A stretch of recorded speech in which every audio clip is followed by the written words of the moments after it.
हाँ काजल, फॉर्म ले लिए? फॉर्म तो ले लिया मामा जी, लेकिन वो ईयरली फीस 70,000 बता रहे हैं। पूरे कोर्स का ना? पूरे कोर्स का नहीं, 1 साल का। बजट के काफी बाहर है। कोई बात नहीं बेटा, कोई ना कोई इंतजाम कर लेंगे। नहीं मामा जी, आप पर पहले से इतना प्रेशर है और ये वो प्रेशर की बच्ची, जितना कहा जाए उतना करो। फॉर्म लेके सीधा घर पे आ जाओ, तुम्हारा एडमिशन होगा।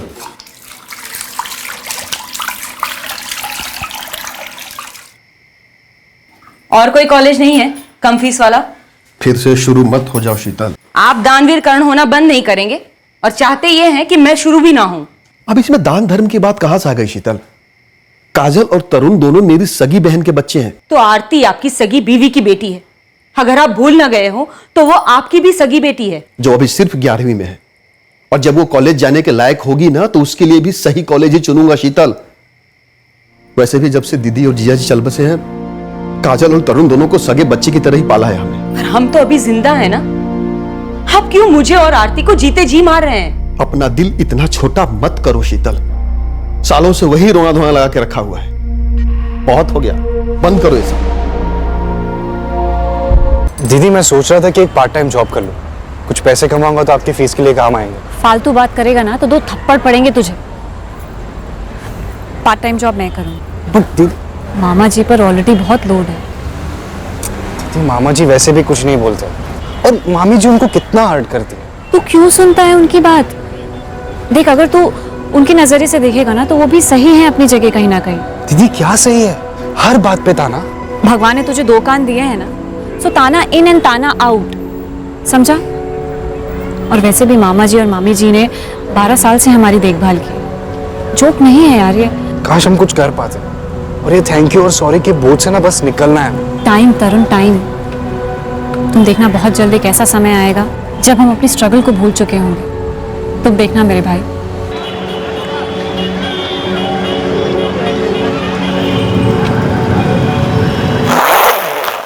यार सूरज, कुछ ज्यादा ही बेवकूफी नहीं हो रही है?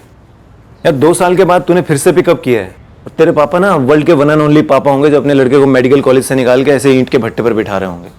यार मेडिकल का फील्ड है और तू अच्छा कर रहा है भाई, क्यों छोड़ रहा है? समझ क्यों नहीं आ रही तुझे? कोई नहीं यार, मेरा फैसला फाइनल है।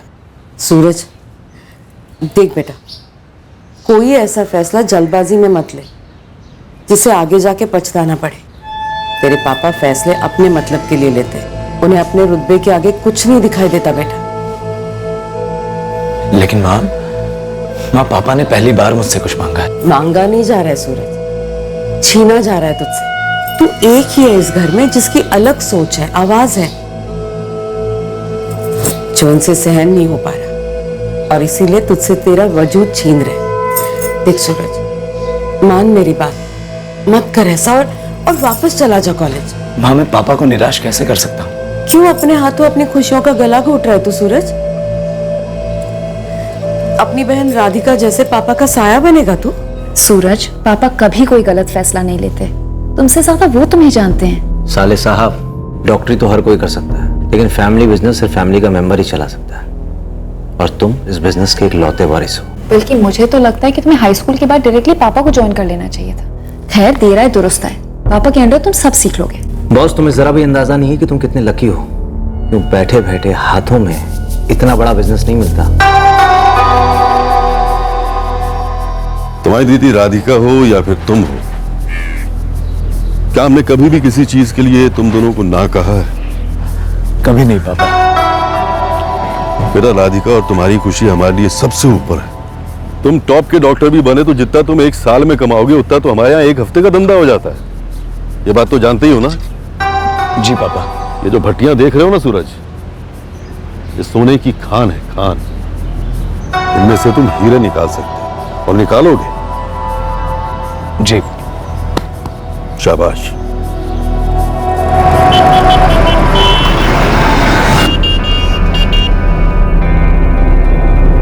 जिंदगी के उस मोड़ पर मुझे भनक तक नहीं थी कि एक दिन मैं सूरज चौहान की जिंदगी का हिस्सा बनूंगी, उसके प्यार में मर मिटूंगी। चल यार अंकित, ऑल द बेस्ट। क्या बोलूं यार, अब तुझे भी ऑल द बेस्ट और प्रे करूंगा यार कि तुझे अपने इस फैसले पर अफसोस ना हो। अफसोस की कोई गुंजाइश ही नहीं है। पापा को मेरी जरूरत है। उन्होंने बुलाया तो मैं जा रहा हूं।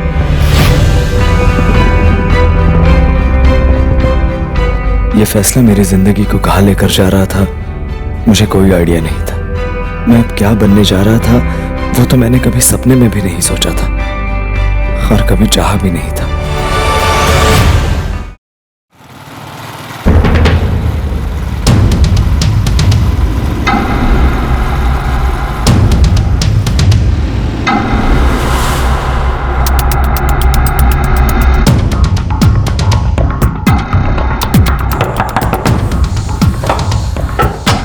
जगदीश, सुधा चौहान उसकी बीवी, बेटी राधिका ठाकुर, दामाद अमित ठाकुर, और ये है सूरज चौहान, रंजन चौहान का बेटा, और ये उसकी पत्नी काजल, और ये उनका बेटा करण।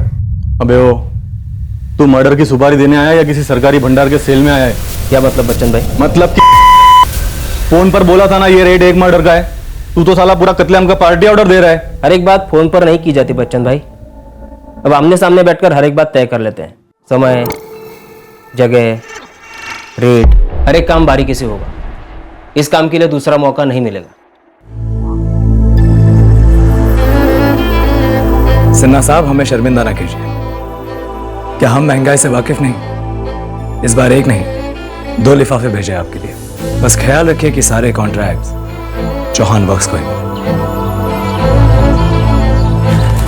राजू, ये कॉलेज बिल्डिंग के लिए जा रहा है? जी सूरज, ये लास्ट लॉट होगा, इसके बाद ये सारा माल इलाहाबाद भेज देना, आरके इंडस्ट्रीज की साइड। लेकिन छोटे मालिक, कॉलेज का काम तो वैसे ही 2 महीने लेट चल रहा है और वहाँ का सुपरवाइजर सर पे तांडव भी कर रहा है। करने दो, तुम गेंडे की खाल उगा लो राजू, और याद रखो कॉलेज का ये प्रोजेक्ट कट टू कट हो रहा है मेहरबानी खाते पर आरके इंडस्ट्रीज है वो हमारी सोने की मुर्गी है। उन लोग 15% घटा के कोट कर रहे हैं, ये हम लोगों के लिए बहुत बुरी खबर हो सकती है। टेंशन मत लीजिए दुबे जी, सारा मामला सेट कर दिया है हमने। टेंडर ऑफिस के सिन्हा को 2 लिफाफे पहुंच चुके हैं। हम अपना कोट कम नहीं करेंगे और पास भी उसी रेट पर।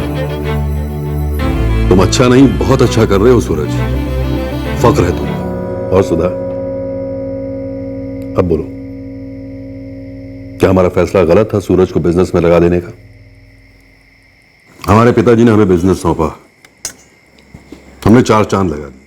अब सूरज को देखो, बिजनेस को कहां से कहां ले जा रहा है। तुमने जिस तरह से धंधा करना सीख लिया है ना, बहुत अच्छा। यही तरीका है मार्केट पर कब्जा करने का।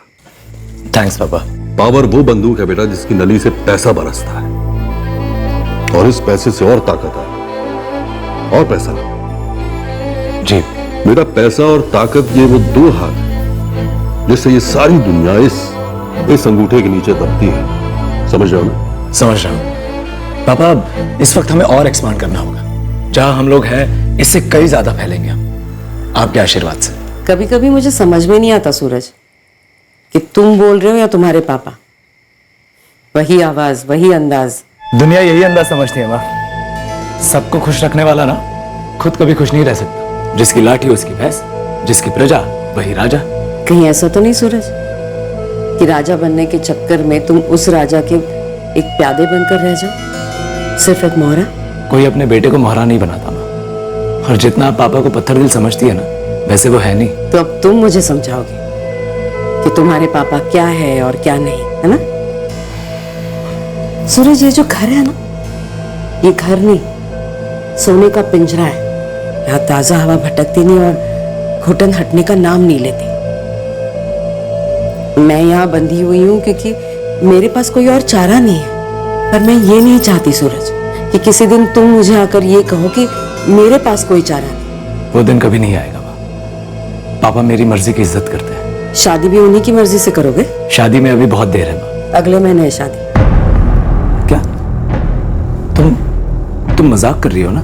उन्होंने अपनी मर्जी से एक लड़की भी पक्की कर दी है। लड़की कौन है, कैसी है, ये ना मुझे पता है और ना तुम्हें। बस मैं इतना चाहती हूँ सूरज कि इस शादी से तुम्हारी जिंदगी बर्बाद ना हो और उस लड़की की भी। इससे अच्छी लड़की आपको नहीं मिल सकती है। अनाथ है, अपने छोटे भाई के साथ अपने मामा के रहम पर रह रही है। पढ़ी लिखी ग्रेजुएट लड़की है, पर मजाल है कि कभी भी आपके सामने जुबान चलाए। उमेश, इन पढ़ी लिखी मॉडल लड़कियों का कोई भरोसा नहीं है। न जाने कब हमारे सूरज पर हावी होने लगे। अरे सूरज आपका लड़का है, आपका खून है, मुट्ठी में रखेगा उसे। अरे सीधी सादी संस्कारी लड़की है भाई, और बचपन से ही ये दबी रही है। अपनी औकात अच्छी तरह मालूम है इसे। हमारे बड़े भाग हैं जो आप खुद यहाँ काजल को दिखने हैं, और ये जुबान है मेरी आपके लड़के को या आपके खानदान में किसी को भी शिकायत का कोई मौका नहीं देगी काजल। वो अंदाजा तो हमें लग ही रहा है। मेरे लड़की से 2 बातें कर ही लो। जाओ। काजल, हम 2 मिनट बाहर बैठे। कितने बड़े लोग हैं, शादी का पूरा खर्चा वही उठाएंगे, दहेज में एक दहला भी नहीं लेंगे।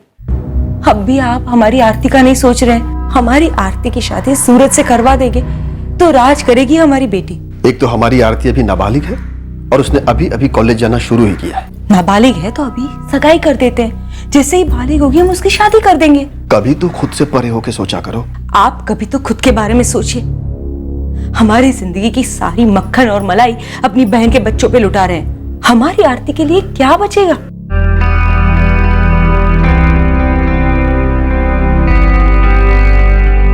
मुझे काजल ना तो सिर्फ पसंद आई, बल्कि मुझे तो उससे पहली नजर में ही प्यार हो गया।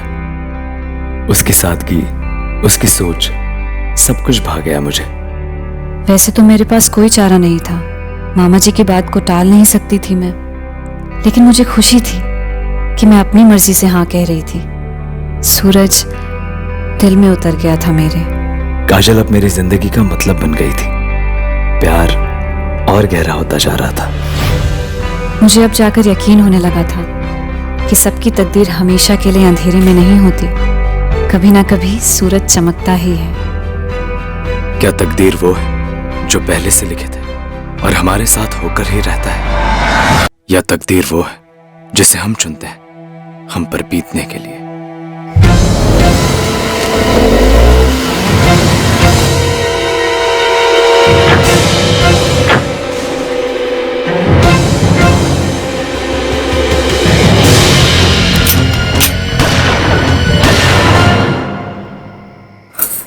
सूरज, गोलियां चलने की आवाज आई ना? शायद।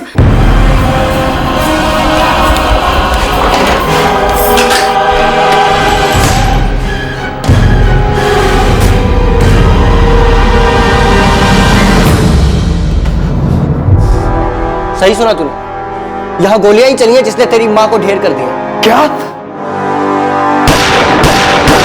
मम्मी! काजल! मम्मी! काजल! काजल! मम्मी! करण! करण! करण! करण!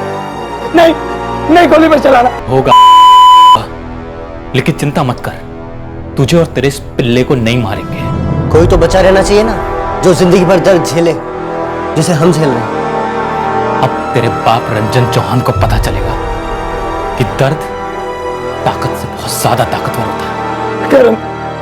करण! काजल! काजल! काजल! काजल! काजल! काजल! काजल, तुम ठीक हो ना? हाँ मैं ठीक हूँ, ठीक तो है ना? लेकिन तुम्हें क्या हुआ? काजल, वो शुक्ला भाई आए थे, हम दोनों ने माँ को माँ माँ माँ माँ माँ। क्या हुआ सूरज?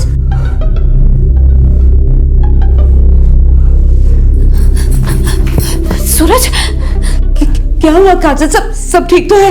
कहीं दीदी और जीजू को तो कुछ नहीं हुआ होगा ना? वो तो सो रहे होंगे। तूने कोई बुरा सपना तो नहीं देखा ना? सूरज, इतनी रात गए, सब ठीक तो है? दीदी, तुम ठीक तो हो ना? और जीजा जी? सब ठीक है सूरज, हुआ क्या है, कुछ बताओगे भी? दीदी, आप और जीजा जी संभल के रहना। वो दोनों शुक्ला भाई वो अटैक कर सकते हैं। वहाँ सब ठीक है ना? तुम ठीक हो ना?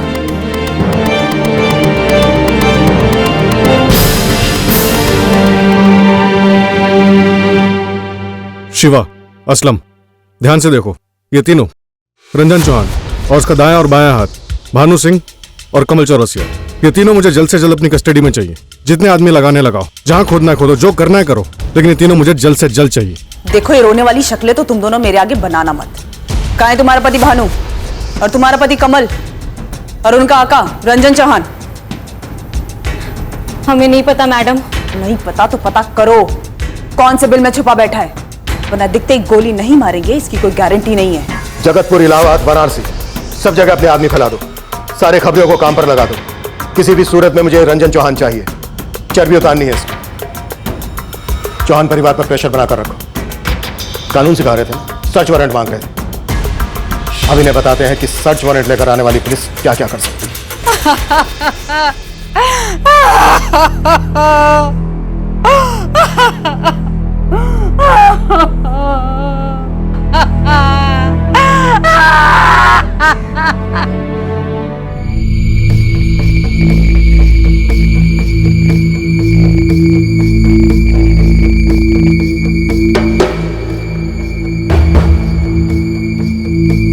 सूरज चौहान, अपने घर में सीसीटीवी लगाना अच्छी बात है, लेकिन अपने हत्यारे पिता को छुपाए रखना बहुत महंगा पड़ेगा तुम्हें। आप लोगों ने तलाशी के नाम पर पूरा घर तहस नहस कर दिया। कुछ मिला? नहीं ना। और रही बात मेरे पापा की, तो कल वो बड़ी जल्दी में आए और निकल गए। कुछ नहीं कहा उन्होंने हमसे। लेकिन इंस्पेक्टर, उनके बिना कहे मैं इतना बोल सकता हूँ कि मेरे पापा खून नहीं कर सकते। शेखर शुक्ला के मोबाइल पर तुम्हारे पापा की दी हुई धमकी रिकॉर्डेड है। कत्ल के चश्मदीद गवाह भी है। रंजन चौहान के बच निकलने का तो चांस ही नहीं है। उनको बोलो सरेंडर कर दे, नहीं तो पूरा का पूरा खानदान अंदर होगा और भट्टी में से एक भी ईंट नहीं निकलेगी। ये हमारा वादा है, बोल देना अपने पापा को।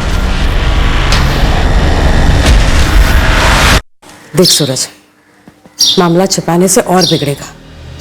तू बता दे उन्हें तेरे पापा कहाँ हैं। माँ, पापा सिर्फ इसलिए छुप रहे हैं क्योंकि कोई उन्हें फंसा रहा है। बस कर राधिका, बस कर। तेरे पापा क्या कर सकते और क्या नहीं कर सकते ये यहाँ सब लोग जानते हैं। देख सूरज, समझदारी से काम ले, वरना पूरा परिवार बुरा फंसेगा। माँ, सूरज को नहीं पता कि पापा कहाँ हैं, पर अगर उसे पता भी होता तो मैं कहती कि पुलिस को कुछ ना बताए। पापा को बचाना इस वक्त हमारा फर्ज है माँ। अगर हम पापा की जानकारी नहीं देंगे तो क्या वो वाकई में बचेंगे, या फिर पुलिस हमें ही मुजरिमों में गिनेगी? किसी ने तुमसे तुम्हारी विशेष टिप्पणी की मांग की है यहाँ? माँ, मैं सच में नहीं जानता कि पापा कहाँ छुपे हुए हैं। उनका फोन भी स्विच ऑफ है, पुलिस उन्हें ढूंढ रही है। मैं खुद चाहता हूँ कि पापा ओवरग्राउंड आए। मैं उनसे पूछना चाहता हूँ, मैं जानना चाहता हूँ कि सच क्या है। पर पुलिस तो कह रही थी कि सब कुछ शेखर शुक्ला के मोबाइल में रिकॉर्ड हो चुका है। फिर बीच में बोल रही हो काजल। सूरज, शुक्ला के परिवार ने दबाकर पैसे दिए हैं पुलिस को पापा को फंसाने के लिए। तुम बोलो, तुम किस पर विश्वास करते हो, पापा पर या पुलिस पर, या तुम्हें इनकी विशेष टिप्पणियों पर अमल करना है? पर मैं तो ये कह रही थी कि चुप नहीं रह सकती क्या काजल? राधिका, काजल प्लीज प्लीज, अभी ये समय आपस में लड़ने झगड़ने का नहीं है। हमारे परिवार में कहर टूट पड़ा है, सबको साथ में मिलकर चलना होगा। सूरज, मेरी बात मानिए, पुलिस को सब साफ साफ बता दीजिए। हम सब जानते हैं क्या हुआ है, जो कि नहीं होना चाहिए था पर अब हो चुका है। इसलिए देर मत करिए, वरना कहीं हम सबको जेल ना हो जाए। काजल, जो तुम कह रही हो बिल्कुल सही है, पर मुझे नहीं पता पापा कहाँ है। वो तो शेखर जी से बात सेटल करने गए थे। किसे पता था कि वो उन्हें जान से मार डालेंगे? सिन्हा साहब, ये तो सरासर गलत है। आपने हमें बताया ही नहीं कि किस रेट पर शुक्ला कंपनी ने टेंडर भरा है, बल्कि हमने तो टाइम पर आपके बिना पूछे आपको डबल कमीशन दिया है। सूरज जी देखिए, आपने अपने टेंडर में 15 से सीधे 20% बढ़ा दिए। आपने मुझे बताई ये बात। आपका काम आम खाना है ना, पेड़ क्यों गिरेंगे आप? जितनी हमारी कमाई उतना आपका कमीशन। हाँ वो सब ठीक है सूरज जी, लेकिन वो अरेंजमेंट पहले जो साहब थे ना उस वक्त की थी। अभी जो नए वाले आए हैं ना, वो कुछ ज्यादा ही स्वच्छ भारत टाइप के हैं। सब कुछ कायदे से करने में विश्वास रखते हैं। उन्होंने कम से कम लोएस्ट कोटेशन वाला टेंडर चुना, जो शुक्ला कंपनी का था। अगर उस वक्त मैं मुंह खोलता तो सीधे मेरे मुंह पे सस्पेंशन का झाड़ू फेर देते। अरे बहुत स्वच्छ भारत वाले देखे हैं हमने। देखो, कायदा तो वही है जो सालों से हमने चलाया है। हमारा तो सीधा सा मंत्र है भाई, सबका साथ सबका उद्धार। वही तो रंजन साहब, अब मेरे बड़े साहब को समझाए तो कौन समझाए। साले ने 10 मिनट ऑफिस पे लेट आने वाले को भी मेमो देना शुरू कर दिया है। टेंडर भी उसने कायदे से खोला। अरे शुक्ला वाला डन किया है जी, शुक्ला को तो जानता तक नहीं है। अबे उसे कैसे पता होगा कौन शुक्ला और कौन चौहान? फाइल बदल दो। इतना दूध बात थोड़ी ना है रंजन साहब। एक तरीका है। क्या? बोलो। आप शेखर जी के साथ में समझौता करके उनको बोलो कि टेंडर की फाइल वापस ले ले कायदे से। एक बार शुक्ला जी ने अपना टेंडर वापस ले लिया तो बड़े साहब को किताबी कायदा पढ़वा देंगे, नया टेंडर खोलना होगा जी। बस फिर आप कायदे से कम वाला टेंडर दे देना। क्या क्या बोले, फिर से बोलिए जरा। 1.5 लाख हर महीने कॉन्ट्रैक्ट से पहले 3 साल के लिए। इसके अलावा हम आपकी भट्टियों का सारा माल भी खरीदेंगे 2 साल के लिए। ऊपर से हर नए कॉन्ट्रैक्ट में 10% शेयर आपका होगा, वो भी अगले 3 साल के लिए। आप खुद से जो भी बना पाते हैं उससे कई गुना ज्यादा है शेखर जी। तो हमें मुनाफा करवाने के चक्कर में तुम्हारा कितना गुना घाटा होगा? सच में शेखर जी, इतना बढ़िया ऑफर आपको फिर नहीं मिलेगा। और रही बात हमारे नुकसान की, तो आप उसकी चिंता मत कीजिए। नुकसान की हमें चिंता नहीं है बेटा, वो तो धंधे का हिस्सा है। पर तुम लोग धंधा कहां करते हो?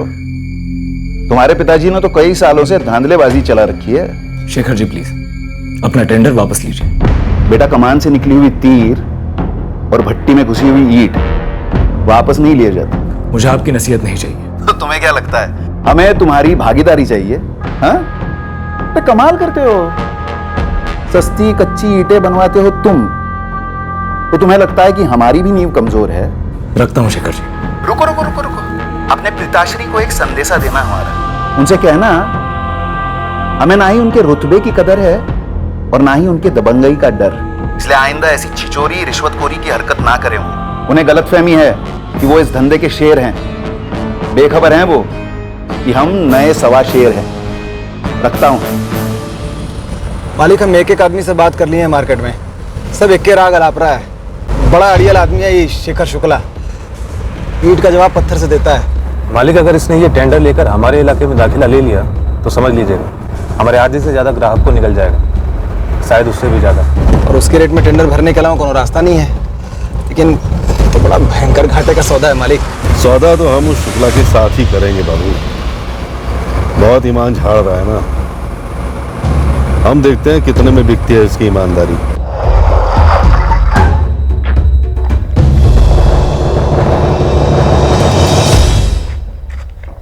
चलो चलो दफा हो जाओ, निकलो यहां से।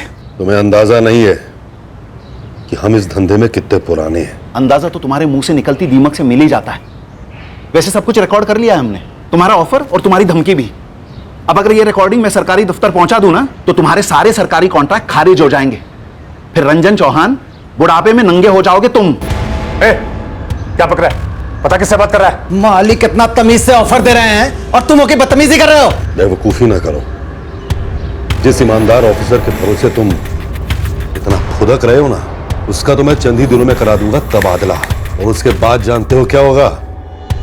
नंगे हो गए तुम, मार्केट से निकाला होगा तुम्हारा। मीरा, पुलिस को फोन लगाओ, आज के आज इसे अंदर करवा देते। फोन रख, तू पुलिस को फोन लगा। फोन रख, अरे तू फोन लगा।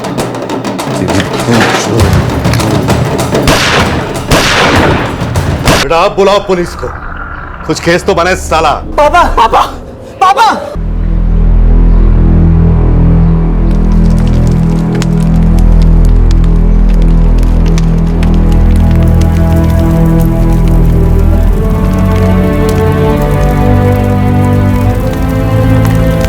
कितनी बार पूछोगी तुम और कितनी बार बताऊंगा मैं? मुझे नहीं पता पापा कहाँ है। सूरज, क्या तुम्हें ऐसा नहीं लगता कि पापा जी का यही स्वार्थ, उनका यही बर्ताव एक दिन हम सबकी जिंदगी को खतरे में डाल सकता है?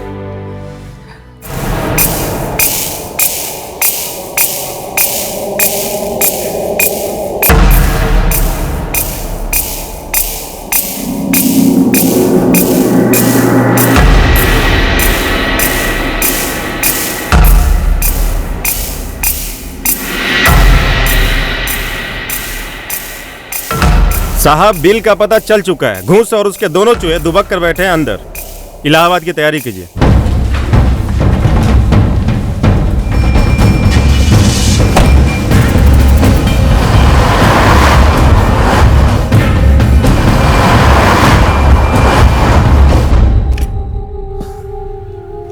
शहर में एक ऐसी दीवार नहीं है जहां हमारी फोटो लगा दी इन लोगों ने। डर लग रहा है? पेशाब निकल रहा है डर के मारे? नहीं मालिक, बस हमें एक जगह पर नहीं रुकना चाहिए। तो अभी निकल चलें खाने के बीच। अरे नहीं नहीं, आप खाना खाइए ना। अच्छी तरह जानते हो खाने के बीच में टोकना मुझे पसंद नहीं है, फिर भी तुम लोग।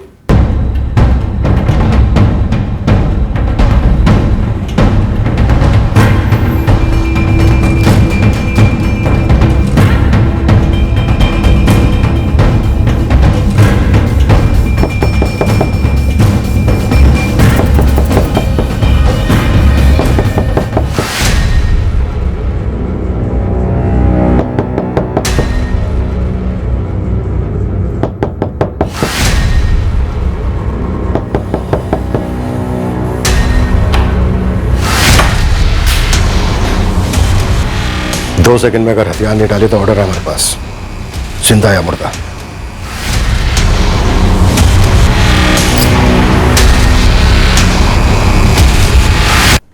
ऑफिसर, आओ ना, बैठ के सेटल कर लेते हैं। क्या नाम क्या तुम्हारा? यमराज। अब बोलो। सबसे टॉप का वकील करेंगे पापा के लिए। वो एक भी दिन जेल में नहीं बिताएंगे सूरज। कर रहा हूं दीदी, कर रहा हूं। जल्दी करो सूरज, पापा का मामला है। पुलिस स्टेशन जा रहा हूं मां। संभल कर बेटा, इस सब में तुझ पर कुछ नहीं आना चाहिए। सुनिए, कुछ भी करिएगा लेकिन कोई गैर कानूनी तरीका मत अपनाइएगा। और कुछ? अब जाऊं? मैडम, हमने आपको रंजन चौहान की धमकियों की सारी रिकॉर्डिंग्स दी। कत्ल हमारे सामने हुआ है, हम गवाह हैं। रंजन चौहान सीधे फांसी के फंदे पर चलना चाहिए मैडम। पुलिस स्टेशन में हो तुम लोग, कोई सुपारी वाले के अड्डे पे नहीं हो। तुम लोग का बयान रिकॉर्ड कर लिया गया है, अब कोर्ट तय करेगा कि क्या करना है। मैडम, हमारे पापा को मार डाला हमारी आंखों के सामने। जानती हूं मैं, और उन तीनों को कस्टडी में ले भी लिया गया है। फिलहाल आप लोग जा सकते। अगर वो लोग आपको कोई भी ऑफर देते हैं, चाहे जितने का भी हो, हम आपको उससे डबल देंगे उन तीनों को ठोकने का। देखिए, अगर आप दोनों ने अपने पापा को नहीं खोया होता और आप इतने शौक में नहीं होते, तो इस बात का मुंह तोड़ जवाब मैं मुंह तोड़ कर ही देती। कोई बात नहीं, खड़े खड़े स्टेटमेंट दे दो, हमें कोई फर्क नहीं पड़ता। जो रिश्वत और धमकी की बात तुमने शेखर शुक्ला से की, वो उसके मोबाइल पर रिकॉर्ड हो चुकी है। हम तो सुन चुके हैं, तुम्हें भी सुननी? रिवाइंड करें? रिवाइंड में क्या रखा है? फॉरवर्ड की बात करो, रेट बोलो। क्या लोगे डिलीट करने का? और कुछ है बोलने के लिए? हम कोर्ट में कह देंगे ये आवाज हमारी है ही नहीं। कोर्ट हमारी साइड लेगी और तुम्हारी धज्जियां उड़ेंगी कोर्ट में। अब होना नहीं चाहिए था, हो गया। आदमी तो वापस आने से रहा, तो हम सब आगे बढ़ सकते हैं। केस वेस को भुला के तुम अपना रेट बोलो। मिश्रा, इसे हवलदार राम सिंह को सौंप दो। उससे कहो कि स्टेटमेंट दे या ना दे, लेकिन तबीयत से इसकी धुलाई करे। ये गिड़गिड़ाना चाहिए, रेंगना चाहिए। इस लॉकअप की जमीन इसके पिघलते क्रूर से गीली होनी चाहिए। सर,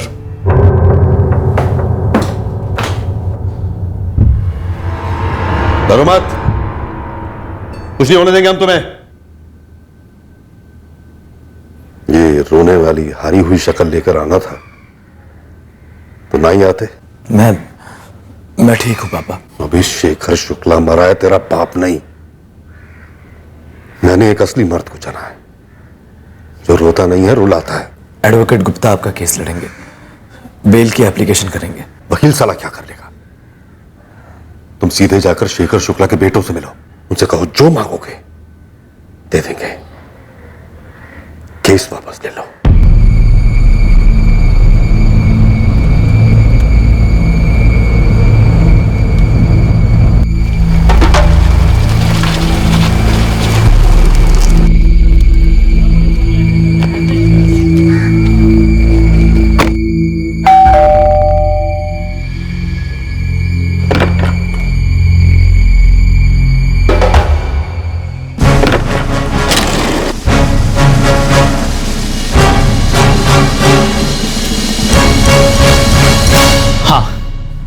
अब बोल, कौन सा सौदा करना चाहता है?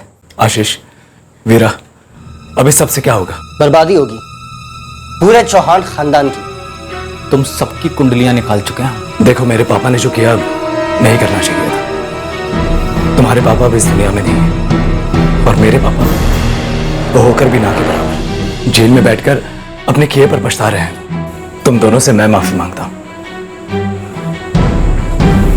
तुम्हारे पास एक ऑफर लेकर आया हूं। जो भी तुम लोग मांगोगे हम देने को तैयार हैं। बिजनेस का हिस्सा, कॉन्ट्रैक्ट्स, पैसे, जो भी बोलो। बस तुम लोग ये केस वापस ले लो। हमें कुछ नहीं चाहिए, बस अपने खानदान से एक बंदा या बंदी दे दे।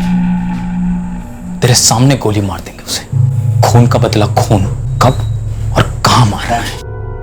और हमें कोई भी चलेगा। सुधा तेरी माँ, राधिका तेरी बहन, अमित तेरा जीजा, काजल तेरी बीवी या करण? नहीं वीरा। नहीं, एक काम करते हैं, तेरे को मार दे, तेरे पूरे परिवार के सामने ना तेरे को मार दे। उन्हें भी तो वो तकलीफ हो जो मेरी माँ को हो रही है, जो हम दोनों को हो रही है। उसके बाद ले लेंगे केस वापस। रंजन चौहान छूटेगा और जिंदगी भर तड़पेगा। देखो ये हो नहीं सकता। क्यों नहीं हो सकता बे? हम कुछ भी कर सकते हैं, और जिस दिन तेरा बाप छूट के आएगा ना, हम उसको मार भी सकते हैं, और हम ऐसा ही करेंगे, समझा? अब चुपचाप यहां से दफा हो जा, वरना एक खाता अभी और यहीं खोलेंगे। जा। सर, तीनों ने अपने स्टेटमेंट और कबूलनामे दे दिए। मिश्रा, अगली चार्जशीट फाइल करो। हमें रंजन चौहान के अगेंस्ट फुल प्रूफ केस बनाना है। ये मिसाल होनी चाहिए उन गुंड और दबंगों के लिए कि अगर वो कानून तोड़ेंगे तो हम उन्हें तोड़ेंगे। और क्या कर सकते हैं? अरे बेल नहीं हुई तो दोबारा कोशिश कर सकते हैं, पर केस कोर्ट में नहीं आना चाहिए सूरज। पैसे ठूस दो सबके मुंह में। इस पुलिस टीम के सामने पैसों का नाम भी लिया ना तो गिरफ्तार कर लेंगे तुरंत। एक आइडिया है मेरे पास। कमल और भानु के साथ ना सौदा करते हैं। लोगों को बोलते हैं कि सारा इल्जाम अपने सर पर ले लें, उनकी फैमिली की जिम्मेदारी हम ले लेंगे ना। अरे पापा तो छूट जाएंगे। पर पापा ने धमकी दी थी, वो वहां मौजूद थे। अरे पापा मौजूद थे, लेकिन पापा को थोड़ी मालूम था ये दोनों क्या रिएक्ट करेंगे। दोनों में से किसी ने गुस्से में आके गोली मार दी। पापा ने कोशिश की थी रोकने की दोनों को। फिर पापा भागे क्यों, छुपे क्यों? पुलिस ने स्टेटमेंट लिए, कबूलनामा लिया। अरे सूरज, वो सब कोर्ट में देखा जाएगा यार। और नहीं तो क्या, हम दिल्ली विली से सबसे टॉप का वकील करके लाएंगे पापा के लिए। सब कुछ बदला जा सकता है सूरज, और ये कोई पहला मर्डर केस नहीं होगा जहाँ कातिल बाहर निकल गया। और सोचो, पापा ने तो जो किया वो गुस्से में आके किया। कोई बुरे आदमी थोड़ी है वो, अच्छे हैं, बल्कि सबसे अच्छे हैं। हम उन्हें कोई जेल में छोड़ सकते हैं क्या? सवाल ही पैदा नहीं होता। अरे इतने लोग इतने मर्डर करके बाहर घूम रहे हैं, बिजनेस कर रहे हैं, मिनिस्टर बने बैठे हैं, उनका क्या? सूरज के पापा को सिर्फ एक कत्ल की सजा नहीं मिली है काजल, ये सजा है हजारों जिंदगियों को रौंदने की सजा। अपने परिवार वालों के साथ न जाने कितने लोगों की। काजल, उसके पापा अच्छी तरह से जानते हैं कि सूरज को चिकनी मिट्टी की तरह मोड़ा जा सकता है, उससे कुछ भी करवाया जा सकता है, कुछ भी। देख बेटा, तो ऐसा कुछ भी होने मत देना। हम दोनों में से तेरा उस पर ज्यादा असर है। नेकी और सच्चाई की लगाम कस के पकड़े रहना। ये लगाम अगर हल्की सी भी छूट गई ना बेटा, तो जिंदगी बर्बाद हो सकती है। दूर रहूं काजल? काजल मेरे पापा है वो, और तुमने ये बात कही भी कैसे? तुम अच्छी तरह जानते हो, पापा को सिर्फ झूठ और फरेब से बचाया जा सकता है। इंसान से गलती हो जाती है काजल। मेरे पापा का गुस्सा उन पर हावी हुआ। पर क्या उन्हें पछतावा है अपने किए पर? अगर गुस्से में किया होता तो पछतावा होता। यूं कानून से भागते नहीं वो। पर याद करो, तुम क्या बनने निकले थे? एक डॉक्टर, एक जान बचाने वाला, और अब एक जान लेने वाले को बचाने में लगे हुए हो। मेरे पापा भी तो है वो। मैं जानती हूँ वो तुम्हारे पापा है, और मैं उनसे कोई नफरत नहीं करती, और ना ही चाहती हूँ कि जेल में उन्हें कोई तकलीफें हो। लेकिन कानून हम सबसे ऊपर है, इसलिए जो कानून फैसला लेगा वो भगवान का फैसला समझकर हम सबको कबूल करना होगा। सूरज, एक रात ऐसी नहीं जाती जब मैं नहीं सोचती कि काश तुमने अपनी मेडिकल की पढ़ाई जारी रखी होती। भले ही मुझसे शादी नहीं होती तुम्हारी, कम से कम तुम एक अच्छे इंसान बनकर तो रहते। पता है, मैं तुमसे बहुत प्यार करती हूँ, और उससे भी ज्यादा तुम्हारी इंसानियत से। कभी मत खोना उसे। तब मेरी समझ के बाहर था कि जिंदगी कभी ऐसा भी मोड़ लेगी। अब भी सोच धुंधला जाती है। जिस रास्ते पर मैं चल पड़ा वो नियति की वजह से नहीं था, बल्कि वो रास्ता मैंने खुद अपने हाथों से खोदा था। देखो, हमारे तुम्हारी पतियों से कोई दुश्मनी नहीं। कमल और भानु वो तो सिर्फ नौकर है रंजन चौहान के, मोहरे हैं उसके। अब हम तुमसे जो कहने जा रहे हैं ध्यान से सुनो। सूरज तुम्हारे पति से यही कहने वाला है कि कत्ल का इल्जाम अपने सर पर ले लो। हम कह रहे हैं कि कत्ल का इल्जाम उसी के सर पे डालो जिसने कत्ल किया है। उससे वो छूट जाएंगे? छूट सकते हैं, सजा काफी कम हो सकती है, और जब तक वो अंदर रहेंगे तब तक तुम्हारे पूरे परिवार की देखभाल हम करेंगे, और उनके बाहर निकलने के बाद भी उनको नौकरियां हम देंगे। चौहान की भट्टी अब हमेशा के लिए ठंडी पड़ेगी। रंजन चौहान को सजा होगी तगड़ी अगर तुम्हारे पति गवाह बनते हैं। अपने अपने पति से मिलो और उनको कहो कि सरकारी गवाह बन जाए।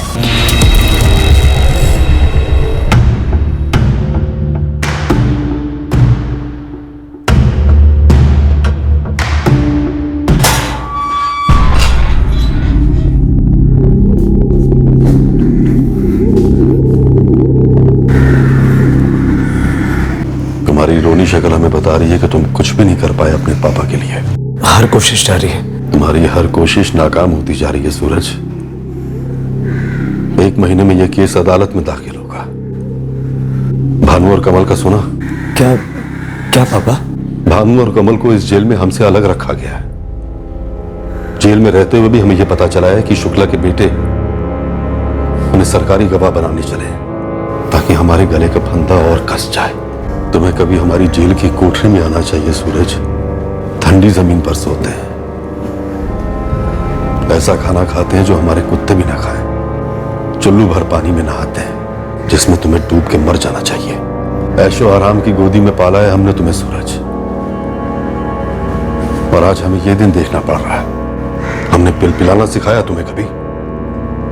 हमने तुम्हें हमेशा यही सिखाया है कि जो शख्स झुक के हमारे पास न आए उसे रेंगते हुए लेकर आओ। पापा मैं भानु और कमल को ये कत्ल का इल्जाम अपने सर पर लेने के लिए मना लूंगा। तुम्हें जो करना है सूरज तुम वो कराओ, और जो नहीं करना है वो तो जरूर करो, क्योंकि दुनिया, कानून, अदालत ये सब अपनी जगह और तुम्हारा परिवार अपनी जगह। हमने शुक्ला को कॉन्ट्रैक्ट के लिए नहीं मारा है सूरज, परिवार के लिए, तुम्हारे लिए, करण के लिए मारा है उसे, ताकि हमारे चौहान खानदान का रुतबा बना रहे। तुम कुछ भी करो, कुछ भी, लेकिन ये केस अदालत में जाने से पहले मुझे यहां से निकलवा दो। भैया, भानु और कमल पे विश्वास करना मुश्किल है। दोनों खानदानी मुलाजिम हैं रंजन चौहान के। हमसे पैसा लेकर ऐन वक्त पर कोर्ट पर मुकर सकते हैं। पता चला दोनों में से किसी ने इल्जाम अपने सर ले लिया तो? लेकिन रंजन चौहान और उसके खानदान को तड़पना तो चाहिए। उन सबको तड़पाना और खूब सारा दर्द देना, यह हमारा फर्ज भी है और हक भी। और हम ये हक अदा करेंगे भैया, पापा के लिए। पापा के लिए।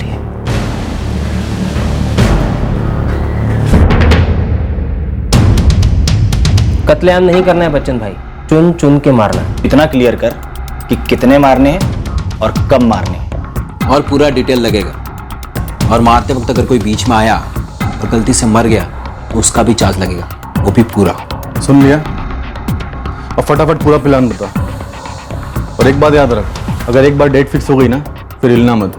और वैसे भी ये काम जितने जल्दी हो जाए उतना अच्छा है, क्योंकि हम लोग एक जगह पर ज्यादा रुक नहीं सकते, और अगर रुके तो चार्ज लगेगा एक्स्ट्रा।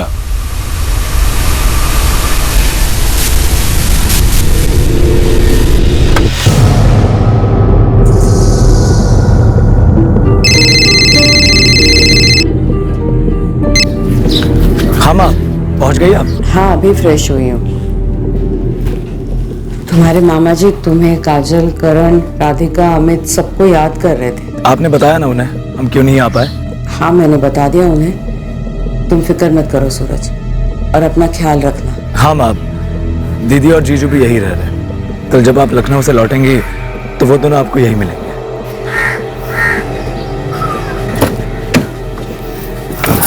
काजल, जाना जरूरी है क्या? सूरज, तुम अपनी दीदी को मुझसे बेहतर जानते हो।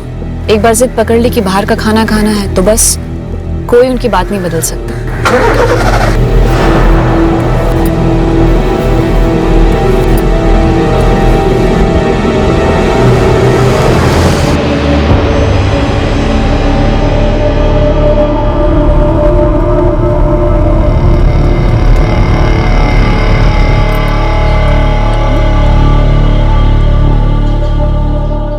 राधिका, एक अर्जेंट प्रॉपर्टी का मामला आ गया, मुझे अभी जाना पड़ेगा पार्टी से। अच्छा। और खाने वाने की चिंता मत करना, तुम लोग खा लेना, मैं जो लेट होगा बाहर ही खा लूंगा ना।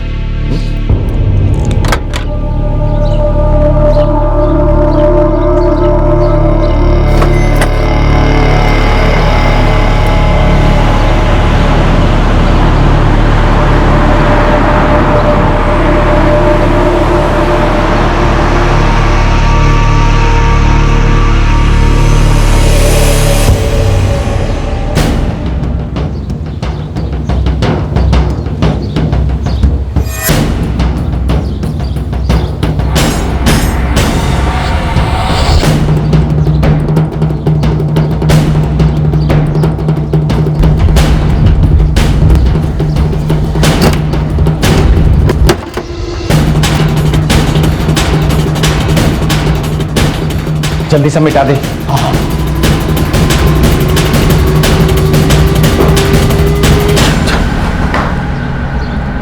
हो गया।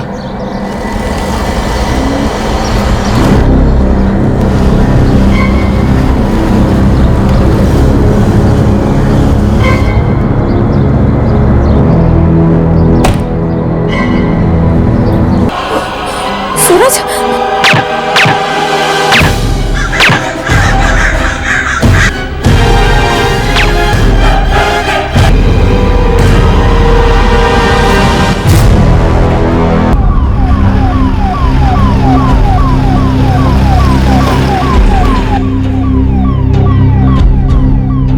अमित जल्दी हॉस्पिटल पहुंचो, माँ को भी फोन कर दो। काजल और सूरज को किसी ने गोली मार दी है। क्या? अच्छा, मैं माँ को फोन करता हूँ। मैं पहुँचता हूँ राधिका, लेकिन ये सब हुआ कैसे? मुझे कुछ नहीं पता। तुम जल्दी पहुंचो अमित, बहुत खून बह चुका है।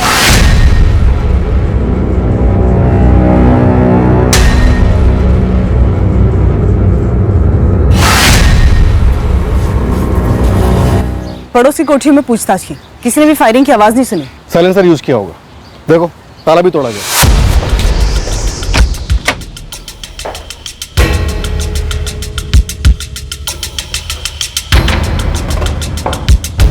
मैं यहीं था जबकि सीसीटीवी लगाया जा रहा था। और अब सीसीटीवी डिस्कनेक्टेड है सर।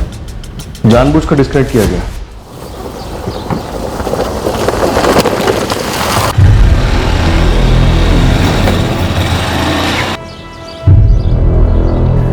भैया, वो लोग मरे या नहीं पता नहीं, पर ये पक्का है कि सूरज और उसकी बीवी काजल दोनों पर फायरिंग हुई है। बुआ, मम्मी पापा को कुछ नहीं मारा? मुझे नहीं पता बेटा।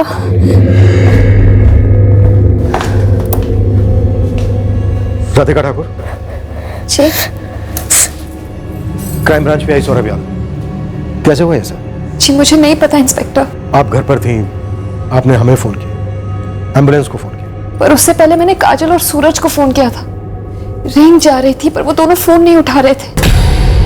कहाँ गए थे वो लोग? सर वो रेस्टोरेंट गए थे खाना लेने के लिए, बहुत देर हो गई थी पर वापस नहीं आए थे।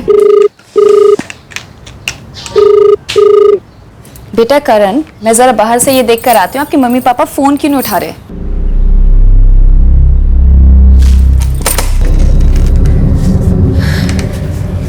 सूरज, काजल, उन्हें देखते ही पहले मैंने आप लोगों को फोन किया, फिर एम्बुलेंस को। आपने किसी को नहीं देखा ना आते ना जाते? जी नहीं। गोलियां चली लेकिन आपको कुछ पता नहीं चला? राधिका, कहाँ है वो दोनों, कैसे? दोनों का ऑपरेशन चल रहा है। सर, क्राइम सीन से अब तक 7 गोलियों के शख्स बरामद हुए। आसपास पड़ोस में किसी ने भी गोलियों के चलने की आवाज नहीं सुनी। पड़ोसियों को छोड़ो, घर के अंदर ही सूरज की बड़ी बहन राधिका थी, वो बता रही है कि उसने कुछ नहीं सुना। लगता है साइलेंसर यूज हुआ है। सर, सीसीटीवी भी डिस्कनेक्ट कर दिया गया, पुरानी सारी रिकॉर्डिंग्स भी डिलीट कर दी गई हैं। अगले 1 महीने में विक्टिम सूरज के फादर रंजन चौहान पर मुकदमा शुरू होने वाला है।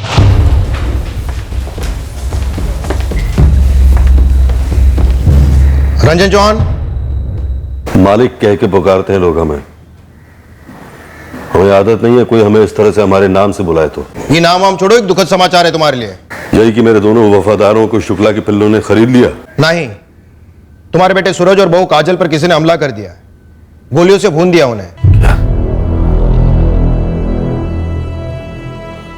सूरज, मेरा बेटा कैसा है? दोनों का ऑपरेशन चल रहा है, बस इतना ही पता चला है, तो बतलाने आ गए हम।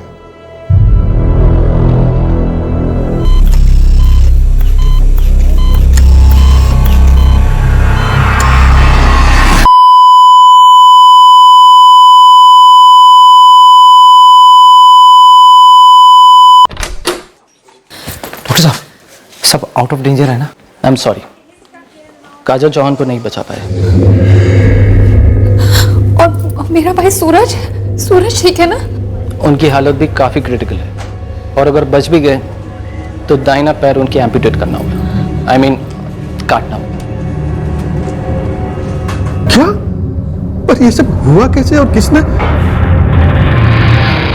अम्मा जी, हम इतनी जल्दी ऋषभपुर क्यों जा रहे हैं? दीदी ठीक है ना? बेटे, काजल अब नहीं रही।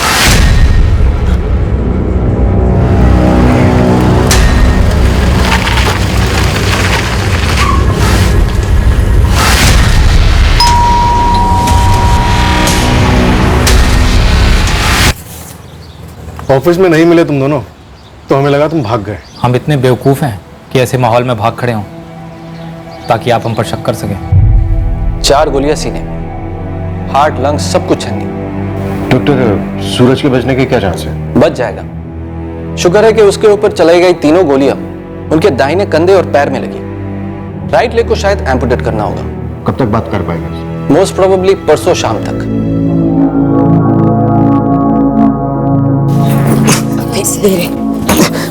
दीदी, दीदी काजल कहाँ है? और करण? करण मेरे पास है। और काजल? उसे भी गोलियां लगी थी। कहाँ है वो? कैसी है? वो ठीक है। हाँ ठीक है। पर माँ, वो है कहाँ? काजल? सूरज तुम आराम करो। हाँ दीदी, मुझे काजल से मिलना है। आप बताओ मुझे, कहाँ है काजल? आज शाम को बॉडी हैंड ओवर की जाएगी। मैडम कुछ तो बता दीजिए, क्यों हुआ ये सब? मैडम, कोई बोल रहा था कि किसी शुक्ला ब्रदर्स ने बदला लिया है। देखिए सर, कांड होने के बहुत देर के बाद हमें खबर मिली, ठीक है? सीसीटीवी डिस्कनेक्ट कर दिया, फुटेज डिलीट कर दी, तो क्या सच में डिलीट हो गया? सच तो आप पहले से तय करके आए हैं सर। और सर, अगर हमें अटैक करवाना था तो क्या हम ऐसे दिन दहाड़े उनके घर चले जाते? सर, हमने तो उनकी कोठी कभी देखी तक नहीं है। तुम्हारा कोठी का मुआयना करना भी सीसीटीवी में कैद हो गया होगा, इसीलिए तो फुटेज डिलीट कर दिया। मुझे क्या कल का पैदा हुआ समझा? और तुम क्या आज क्या शातिर हो? मंजे में खिलाड़ी हो दोनों। तो वो लोग कौन से नौसिखिए थे सर? और सीसीटीवी कोई घर में सजावट के लिए तो नहीं लगवाता ना? और अगर हम उनकी कोठी का मुआयना कर भी रहे थे तो हम पहले पकड़ में नहीं आते क्या? हमने नहीं किया सर, नहीं किया। लेकिन हाँ, हम ये नहीं कहेंगे कि सुनकर बहुत दुख हुआ हमको। भड़ास तो हमें कूट कूट के भरी है सर, और ख्यालों में तो न जाने हमने उन्हें कितनी बार भूना है, पूरे परिवार को। लेकिन सर, ना हम पागल हैं और ना बेवकूफ जो अपने पिताजी के मुकदमे के चंद दिन पहले इस तरह का कांड कर बैठेंगे। सूरज को जिस बात का डर था, देखिए सर, वही हो गया। लगता तो कुछ ऐसा ही है। पर अमित, एक बात हमें हजम नहीं हो रही। क्या सर? चंद मिनटों में सीसीटीवी को डिस्कनेक्ट करना, पुरानी सारी रिकॉर्डिंग्स को डिलीट करना, ये काम सिर्फ वही कर सकता है जिसे ये काम करना अच्छे से आता हो। और उन लोगों को ये पहले से मालूम था कि सीसीटीवी का कंट्रोल कहां पे है। उन लोगों ने घर के अंदर भी अटैक नहीं किया, अब बाहर आंगन में किया। कोई भी गलती नहीं की। ऐसा कैसे? शुक्ला बंधुओं ने पहले से घर पे नजर रखी होगी, सूरज का आना जाना सब नोट किया होगा, और फिर ऐसे वक्त पे धावा बोला जब रिएक्ट करने का भी टाइम ना मिले। लेकिन वो लोग काफी स्पेसिफिक थे। सूरज और काजल पे उन्होंने तब अटैक किया जब वो लोग वापस आए। इसका मतलब वो लोग पहले से घात लगाकर बैठे थे, और सीसीटीवी का काम भी उन्होंने पहले से ही कर दिया होगा। और उन्होंने घर के अंदर अटैक नहीं किया जहां पे तुम्हारी पत्नी राधिका और सूरज का बेटा करण दोनों पहले से ही मौजूद थे। आप कहना क्या चाह रहे सर? उन लोगों को मेरी वाइफ राधिका और सूरज के बेटे करण को भी मार देना चाहिए था? मैं वो नहीं कह रहा हूं, मैं वो कह रहा हूं जो हुआ था। वैसे वारदात के वक्त तुम भी घर पर नहीं थे। मैं अपने एक क्लाइंट से मिलने गया हुआ था। और सुधा जी, वो कहां थी?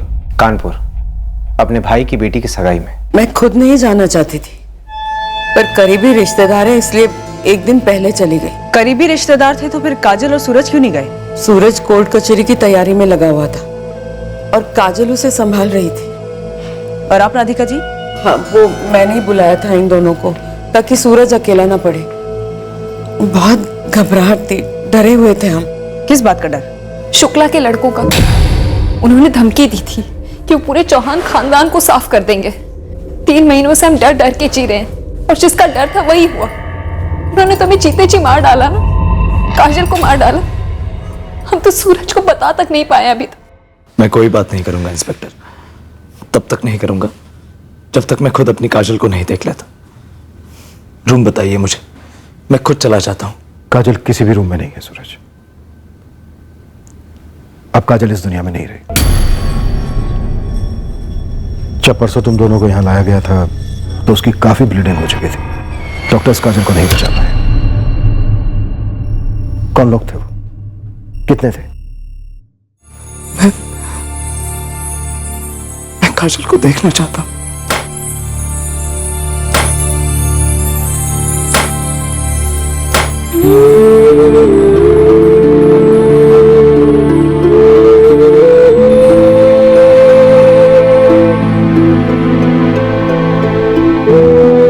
काजल और मैं हाईवे की तरफ गए थे, हम सबके लिए खाना लाने।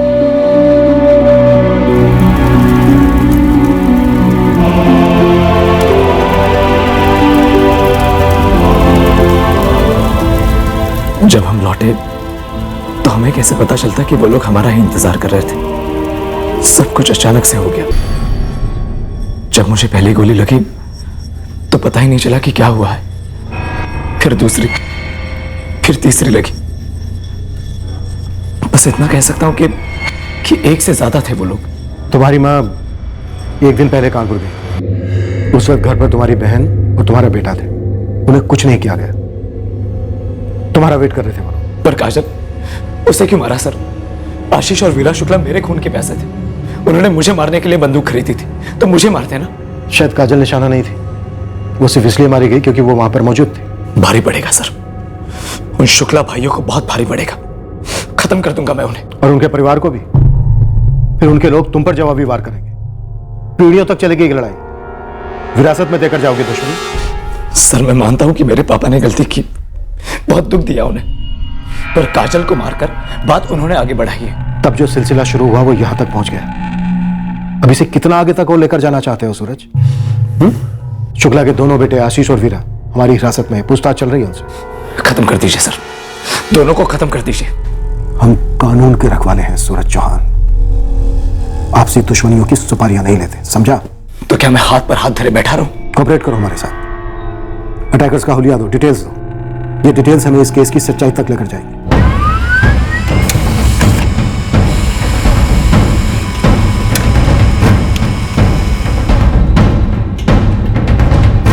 शिवा, असलम, सूरज से हमें कोई भी स्केच नहीं मिल पाया। उसे बस इतना याद है कि सभी अटैकर्स ने अपने चेहरे पे गमछा बांधा हुआ था। मैडम आप बोल रही हैं कि शुक्ला बंधुओं के फोन रिकॉर्ड्स ठंडे हैं। अभी तक कुछ भी नहीं मिला है। गमछा पहने हत्यारे तो पेशेवर किराए वालों का काम है, सुपारी दी होगी। सीसीटीवी फुटेज उड़ाई, काम काफी सफाई से किया है, टेक्नीशियन की तरह। मैडम ये टेक्निकल सुपारी वाला गैंग पहली बार सुनने में आ रहा है। इस आशीष और वीरा के एक एक मूवमेंट की डिटेल में खबर चाहिए मुझे।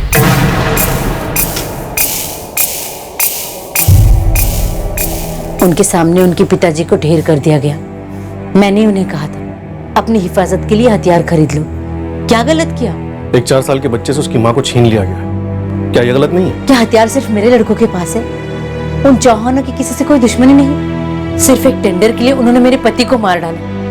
पता नहीं और कितने लोगों के साथ उन्होंने क्या क्या किया हो। काजल चौहान का किसी टेंडर वेंडर से कोई लेना देना नहीं था, फिर भी वो बहुत बेरहमी से मारी गई। आप इस बात पर जरा गौर कीजिए और अपने बेटों को उनका जुर्म कबूल करने दीजिए।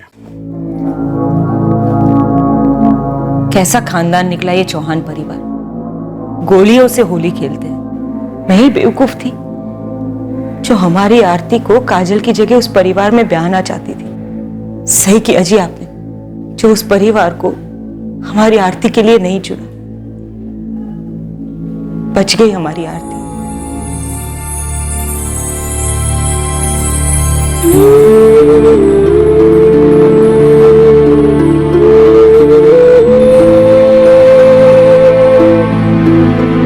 गुप्ता जी, उन्होंने मेरी मासूम पत्नी का खून बहाया है। पूरी प्लानिंग के साथ सारे सबूत भी मिटा दिए उन्होंने। जितने पैसे लगेंगे ना, मैं बहाने को तैयार हूं। बस वीरा और आशीष शुक्ला को जमानत नहीं मिलनी चाहिए। सूरज बेटा, ये वक्त तुम्हें करण के साथ बिताना चाहिए। माँ मर गई है बच्चे की। उसके लिए तुम हो ना माँ? हाँ, पर मैं चाहती हूँ कि तुम भी रहो। बंद कर दो ये बदले का खेल। माँ मुझे मार देना तो समझ में आता, लेकिन काजल, उसकी क्या गलती थी? काजल ने कीमत चुकाई, बहुत बड़ी कीमत, अपनी जान देकर, जिसकी शुरुआत तुम्हारे पापा ने की थी। माँ, आपको तो दुनिया की हर बुराई का कारण ना बस पापा ही लगते हैं। और तुम्हारी दुनिया तुम्हारे पापा से शुरू होती है और पता नहीं कहां जाके रुकेगी। तुम भी गुनहगार हो काजल के सूरज। वो भी चाहती थी कि तुम इस सब से दूर रहो, लेकिन सही वक्त पर इस सब से बाहर निकलने के बजाय तुम खुद इस दलदल में कूद पड़े। खत्म कर दो ये दुश्मनी का सिलसिला। ये दुश्मनी कभी नहीं मिटेगी, लेकिन ये सिलसिला तभी रुकेगा जब आशीष और वीरा शुक्ला को काजल के कत्ले की सजा मिलेगी। सीधा एफआईआर ठोक दिया सर, वो भी बिना किसी सबूत के। सर चौहान परिवार से मिले हुए तो नहीं हो ना? हम मिले हुए तो नहीं है, पर हमें मिल बहुत कुछ रहा है तुम दोनों के खिलाफ। क्या मिला क्या है आपको, जरा हमें भी तो बताइए। तुम दोनों ने पहले रंजन चौहान के खास बंदे कमल और भानु को कन्विंस करने की पूरी कोशिश की कि वह सरकारी गवाह बन जाए। फिर डर गए कि वफादारी का नमक कहीं गद्दारी के नोटों पे भारी ना पड़ जाए। गलत सर, हमने उन्हें सरकारी गवाह बनने के लिए सिर्फ इसलिए कहा ताकि चौहान परिवार उन्हें मेरे पिता का कत्ल अपने सर लेने के लिए तैयार ना कर दे और रंजन चौहान आसानी से छूट ना जाए। फिर सोचा रंजन चौहान को ही दर्द दे देते, इसके लिए हथियार खरीदा उसके लिए। सर हथियार हमने सिर्फ और सिर्फ अपने प्रोटेक्शन के लिए खरीदा था। उसी हथियार से सूरज चौहान को धमकाया, उसके पूरे परिवार के सफाई की धमकी थी। ये धमकियां प्रोटेक्शन का हिस्सा कब से हो गई बे? वो धमकी गुस्से में दी गई थी सर। हर दूसरा हत्यारा यही बोलता है कि नहीं, गुस्से में धमकी दे गया, मेरा मारने का कोई इरादा नहीं था। इरादा होता ना सर तो हम जरूर मारते, लेकिन हमारा इरादा था ही नहीं, हमने नहीं मारा सर। मरवाया, क्योंकि तुम लोग अच्छी तरह से जानते थे कि खुद करोगे तो बड़ी आसानी से पकड़े जाओगे, इसलिए पेशेवर हथियारों को यह काम सौंप दिया। कौन था उस गैंग का लीडर? कहां से आए थे वो लोग? सर आपके पास क्या सबूत है कि हमने किसी गैंग वैंग को सुपारी दी थी? सबूत तो हमें वो गैंग खुद देगा जब उसका टैटू हमारे हाथ में होगा, और उस गैंग का एड्रेस हमें तुम दोगे, आज नहीं तो कल।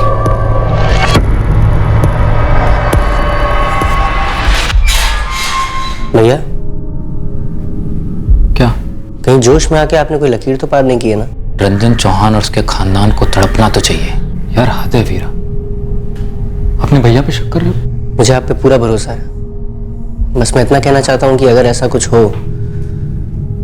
तो मुझे पता होना चाहिए। मैडम ये जो सीसीटीवी कैमरे की इंफॉर्मेशन थी ये कोई अंदर वाले ने ही दी होगी। चौहान परिवार का कोई सदस्य?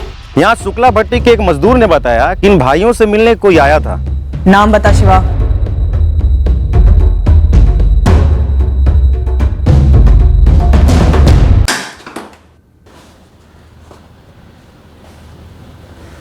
सूरज कैसा है? कोशिश कर रहा है पर अंदर से बहुत गुस्सा है। गुस्सा बुरी चीज नहीं है राधिका, अच्छी चीज है, लड़ने की ताकत देता है।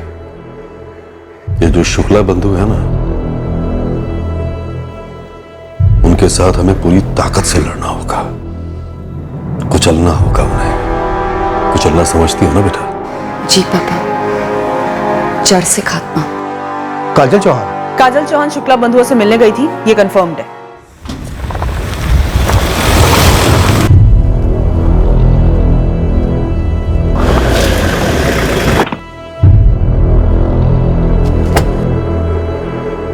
तो ये है कहानी में ट्विस्ट। लेकिन एक बात तो पक्की है कि चौहान कोठी में से किसी ना किसी ने हत्यारों की मदद की थी सीसीटीवी सिस्टम की डिटेल्स जानने के लिए। कौन? सर पहले मुझे लग रहा था अमित ठाकुर, घर का दामाद, जो वारदात के टाइम काफी कन्वीनियंटली अपने क्लाइंट की मीटिंग के बहाने बाहर निकल गया था। एक अर्जेंट प्रॉपर्टी का मामला आ गया, मुझे अभी जाना पड़ेगा पार्टी से।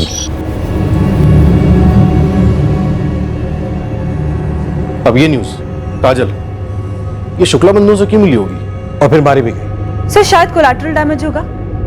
टारगेट सूरज होगा पर ये साथ में थी, पर फिर भी मारी गई शुक्ला टीम में होने के बावजूद। लेकिन ये उस टीम में क्यों थी?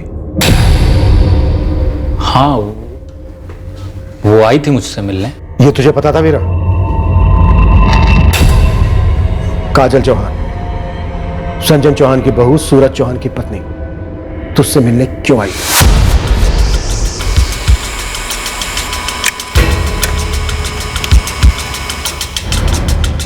मती मारी गई है आपकी। ऐसी वाहियात खबर आपको दी किसने? मेरी बीवी काजल, वो उन कुत्तों से मिलने जाएगी। पहले तो बेरहमी से कत्ल कर दिया उसका, अब उसे बदनाम करने की कोशिश कर रहे हैं। हमें ये बात शुक्ला बंधुओं ने नहीं बताई, बल्कि हमने खुद पता लगाया। सुधा जी, कत्ल से ठीक एक दिन पहले आप कानपुर चली जाती है और उसी दिन तुम्हारी बहन और जीजा तुम्हारे घर पे रहने आते हैं। राधिका को बाहर का खाना खाना होता और तुम लोग खाना बाहर से मंगवाते नहीं, बल्कि काजल खुद ये कहती है कि तुम और वो बाहर से जाके खाना ले आओ। उसी दौरान घर पे कोई आता है, सीसीटीवी डिस्कनेक्ट करता है, पुरानी सारी रिकॉर्डिंग्स मिटाता है और तुम लोगों पे हमला करता है। अब ये बताओ, बिना किसी अंदर की मदद के ये साजिश कैसे मुमकिन? लगाम दीजिए इंस्पेक्टर, लगाम दीजिए अपने दिमाग के घोड़ों को। मेरी बहन को उस दिन एक खास जगह से खाना खाना था और वो लोग होम डिलीवरी नहीं करते, इसलिए मैं और काजल बाहर खाना लाने गए थे। चलो ना, राधिका दीदी का बहुत मन है आज वहां से खाना खाने का। उन्होंने मना किया आज खाना बनाने के लिए। हाँ तो ऑर्डर कर दो ना। वो मैंने फोन किया था हाईवे क्लासिक, पर उन्होंने कहा कि उन्होंने होम डिलीवरी बंद कर दी है। अरे तो कहीं और से मंगवा लो। ऐसा मत कहो सूरज, राधिका दीदी का बहुत मन है कि वो वहीं से खाना खाए। कम से कम इतना तो कर सकते हैं ना। अच्छा ठीक है, चलो।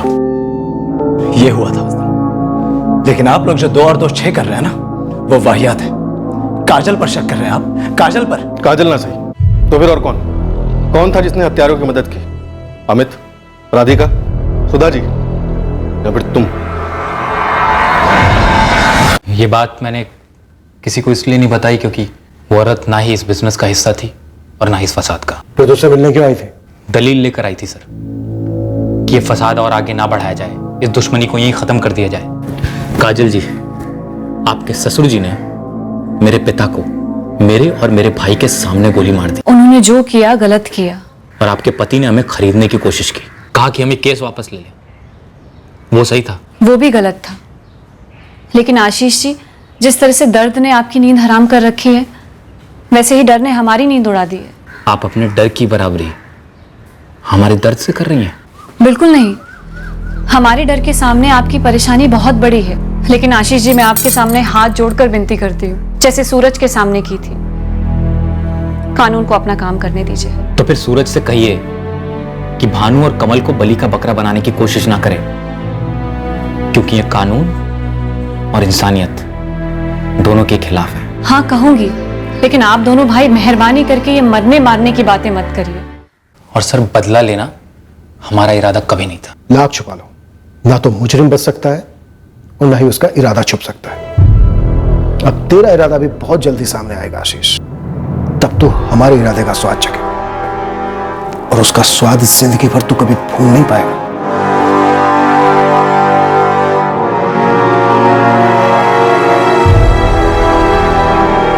सूरज, का तुम्हें बिल्कुल मालूम नहीं था कि काजल उस शुक्ला के बेटे को क्यों मिलने गई थी?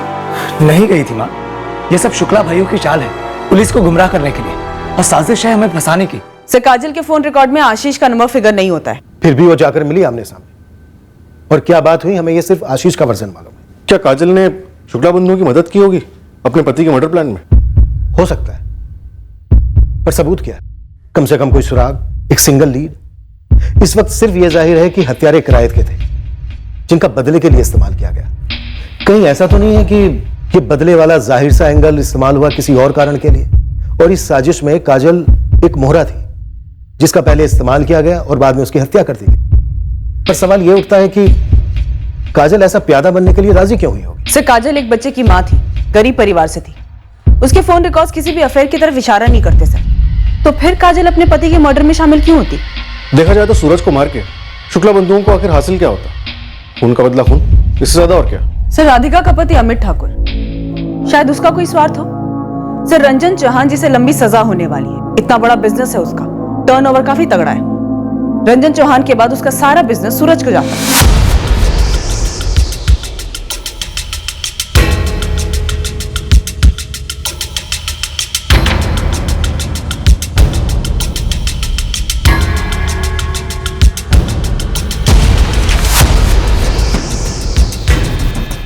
सर, अमित ठाकुर के फोन रिकॉर्ड्स में कुछ भी सस्पिशियस नहीं मिल रहा है। राधिका के कॉल रिकॉर्ड्स की भी सेम स्टोरी है, लेकिन एक बात अजीब है। कत्ल के दिन अमित और राधिका के बीच का फोन कॉल दोपहर 12:45 पे। शूट आउट दोपहर को लगभग 1:15 बजे हुआ, और अमित के स्टेटमेंट के हिसाब से वो 12:30 बजे अपने क्लाइंट से मिलने के लिए निकला, और उसके 15 मिनट बाद ये फोन कॉल किया गया। कोई रूल है कि घर से निकलने के 15 मिनट बाद मैं अपनी वाइफ से बात नहीं कर सकता फोन पे? मर्डर केस की तहकीकात में भी कोई रूल नहीं होता। फोन क्यों किया था? एक पर्सनल बात थी। वाकई पर्सनल है तो ये बात इस कमरे से बाहर नहीं जाएगी, प्रॉमिस है मेरा। जब भी अमित किसी जरूरी प्रोजेक्ट के लिए बाहर जाते हैं तो मैं उन्हें फोन करती हूँ, विश करती हूँ। अरे सॉरी सॉरी सॉरी, तुम भी इतनी जल्दबाजी में निकल गए ना, मैं बोलना भूल गई। ऑल द बेस्ट जानू। थैंक यू जानू, आई लव यू। आप मुझ पे और राधिका पे शक कर रहे हैं? गहरा शक, क्योंकि एक बात तो साफ है, चौहान परिवार का कोई ना कोई सदस्य इस सब में शामिल था, जिसके बिना सीसीटीवी को नाकाम करना नामुमकिन था। घर के अंदर से कोई नहीं है सर, हम लोगों के बीच आज भी अच्छे रिश्ते हैं। जबकि आपको जाना चाहिए शुक्ला बंधुओं के पीछे। शुक्ला बंधु अंदर है, बल्कि हमें ये जानना है कि आपके घर के अंदर सीसीटीवी कंट्रोल रूम के बारे में हत्यारों को कैसे पता चला। तो आप क्या कहना चाहती हैं, अमित या मैं शामिल है इसमें? सूरज मरवाना चाहता था काजल को? सूरज का कोई अफेयर था या काजल का कोई प्रेमी था? आप लोगों में शर्म नाम की कोई चीज नहीं है ना? बिल्कुल नहीं है, क्योंकि चुटकी भर शर्म के चक्कर में अगर सच कुर्बान हो जाए तो वो शर्मिंदगी हमसे झेली नहीं जाती।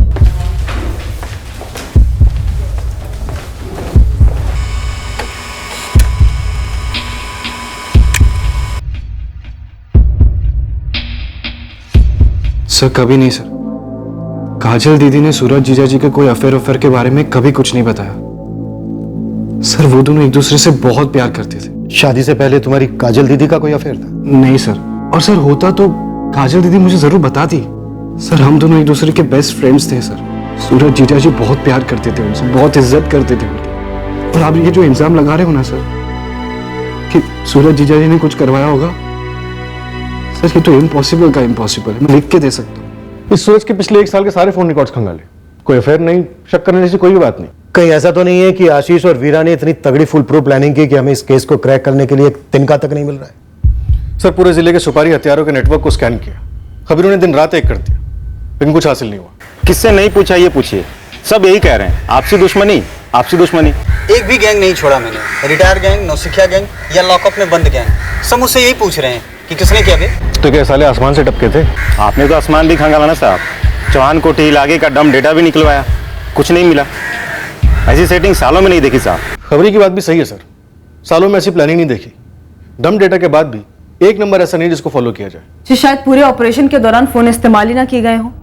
शायद ये हत्यारे फोन अपने साथ लेकर ही ना गए हो। ये भी तो हो सकता है कि काजल आशीष से मिली जरूर, लेकिन उसने शांति की दलील ना की, या फिर कत्ल की साजिश में मदद की ऑफर की, या कत्ल वाले दिन सीसीटीवी या कंट्रोल रूम के बारे में हथियारों को इन्फॉर्मेशन दी हो।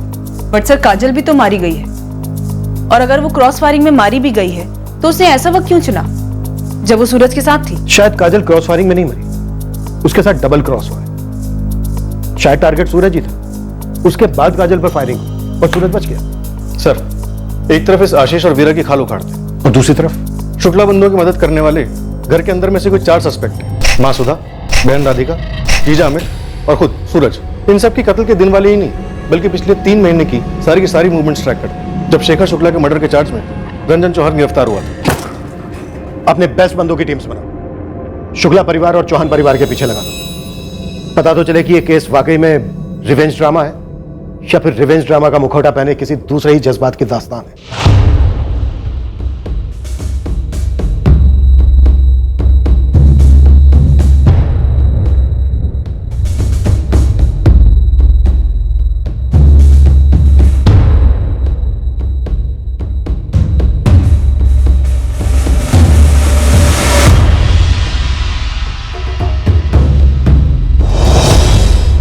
दोनों फैमिलीज में कोई भी मूवमेंट नहीं मिली। साहब एक छोटी सी बात है, सोच रहा हूँ बताने लायक है या नहीं।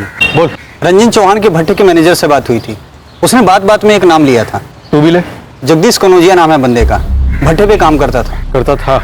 हाँ, कांड से 1 महीने पहले वो नौकरी छोड़ के चला गया। तो ये जगदीश साहब भट्टे पे ही पैदा हुआ था और रंजन चौहान के सबसे खास मुलाजिम में से एक था। हमने कितनी बार पूछा, अबे जगदीश बोल तो, माजरा क्या है, पर नहीं, कुछ बोला ही नहीं।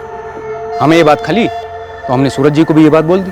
हाँ जगदीश ने कहा था मुझसे उसका कोई पारिवारिक मामला है। ऐसा नहीं है सूरज जी, मुझे नहीं लगता कि कोई पारिवारिक मामला है। अब जबरदस्ती थोड़ी कर सकते, उसे नहीं काम करना तो नहीं करना। सूरज जी, जगदीश हम सबसे पहले इस भट्टी पर काम करता है, वो अचानक ऐसे नौकरी छोड़कर चला जाएगा, ये बात ही अपने आप में अजीब है। जरूर कुछ छुपा रहा है वो। राजू तुम खामखा टेंशन ले रहे हो, जाने दो उसे, उसके बदले कोई और आ जाएगा। पर हाँ, काम नहीं रुकना चाहिए। नंबर दे जगदीश कनौजिया का। चौहान परिवार का वफादार जगदीश। अभी नया खिलाड़ी कौन है साहब? ये नया खिलाड़ी तुम्हारे पुराने खेल की पोल खोलेगा। बोलो, कैसे जानते हो जगदीश को और क्या हाथ है तुम लोगों का इस साजिश में? जब हमारा ना हाथ था, ना पैर था, ना कुछ और था इस कांड में, तो हमसे पूछकर आपको क्या मिलेगा? जगदीश तो बहुत जल्द हम लोगों की गिरफ्त में होगा और वो बोलेगा, और उसके बाद हमारे डंडे बोलेंगे, और फिर तुम लोग बोलने के लायक नहीं रहो।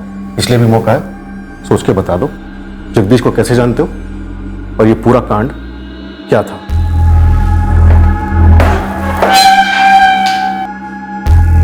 क्या देख रहे? ये जगदीश भी तुमसे मिलने आया था? नहीं यार,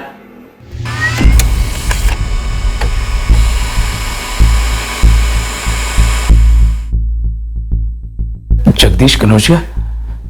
हाँ, काम करता था हमारी भट्टी में। अब कहाँ है? हमने उसे उसके ऋषभपुर वाले एड्रेस पे ढूंढा, पता चला बोरिया बिस्तरा बांध के कहीं निकल गया है। पर इसका मेरी पत्नी के कत्ल से क्या ताल्लुक? ताल्लुक ही ताल्लुक है।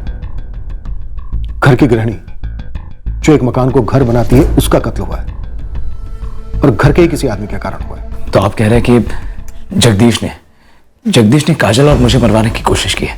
जगदीश तुम्हारे लिए परिवार के सदस्य की तरह था, तुम्हारे सबसे वफादार मुलाजिमों में से एक। हाँ था, लेकिन हमने क्या बिगाड़ा उसका? वो ऐसा क्यों करेगा सर? सही है, ये किसी भी एंगल से इत्तेफाक हो ही नहीं सकता है कि जगदीश कनौजिया का फोन 28 सितंबर को ही स्विच ऑफ होता है। ये हमारा पहला सॉलिड लीड है। इसकी कॉल लिस्ट के एक एक नंबर को खंगालते हैं। 28 से पहले इस वफादार ने जिस से बात की है उसी में इसकी बेवफाई का सबूत मिलेगा। आप घर पर ताला लगाकर क्यों निकल गए ये नहीं पता, पर जगदीश भाई साहब, उनकी पत्नी मंजू भाभी और दोनों बच्चे सभी चले गए। कुछ तो बताए होंगे, कहाँ जा रहे हैं या क्यों जा रहे हैं? मंजू भाभी फरीदाबाद की बात कर रही थी, कह रही थी जगदीश भाई साहब को वहाँ कोई नौकरी लगी है। और ये फैमिली भी 28 सितंबर को चली गई। अब तारीख ऐसे कौन याद रखता है, पर 2 हफ्ते हो गए हैं।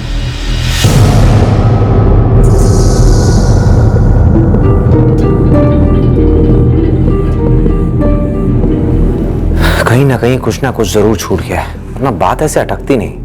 मैं पहले ही कह रही थी कि जगह गलत है, और ये सीसीटीवी वाला पैंतरा तो और भारी पड़ गया। सीधा अंदर की तरफ इशारा कर दिया इसने। तो क्या सीसीटीवी को ज्यों का त्यों रहने देते?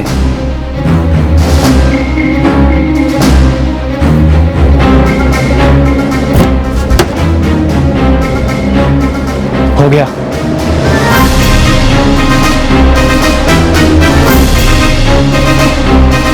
सीसीटीवी कनेक्शन निकाल दिया। वो लोग कभी भी घर पे पहुंचते ही होंगे।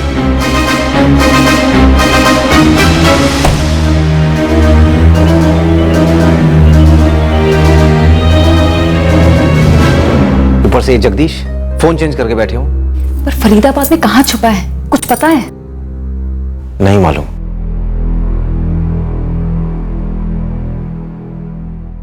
क्या सोचकर गई थी तुम आशीष शुक्ला से मिलने? मेरा बस एक ही मकसद है सूरज, इस डर में और नहीं जीना। और उससे हुआ क्या? हाँ, केस वापस लेने को तैयार है वो लोग? दुश्मनी को आगे नहीं बढ़ाएंगे, आंख के बदले आंख नहीं फोड़ेंगे। आशीष शुक्ला मुझे समझदार मालूम हुआ, यही समझदारी मैं तुमसे चाहती हूँ। कोर्ट जो भी फैसला ले पापा जी के लिए, उसे कबूल करना होगा। काजल, मैं नहीं चाहता कि तुम भी इस झमेले में पड़ो। वो कैसे हो सकता है? तुम जहां मैं वहां, करण भी वहां। सूरज, क्या तुम चाहोगे कि करण तुम्हारे और पापा जी के नक्शे कदम पर चले, इसी डर और बदले वाले माहौल में पले बढ़े और उसी गुरूर में जिए कि दुनिया को अपने अंगूठे और तलवे के नीचे दबाकर रखना चाहिए?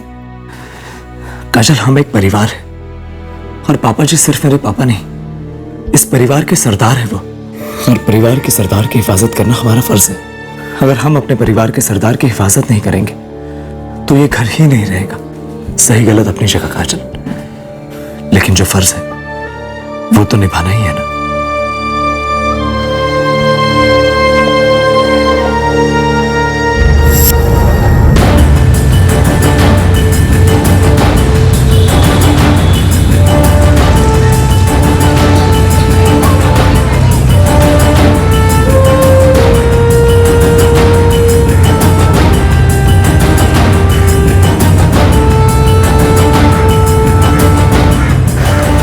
मैडम जी 4 दिन से बिना सोए दूरबीन पे आंख लगा के रखे हैं, तब जाके आप पे कबूतर हाथ लगाए जगदीश कनौजिया। चंदर, हम जल्द से जल्द पहुंच रहे हैं, लेकिन नजर हटाना नहीं, उड़ने ना पाए।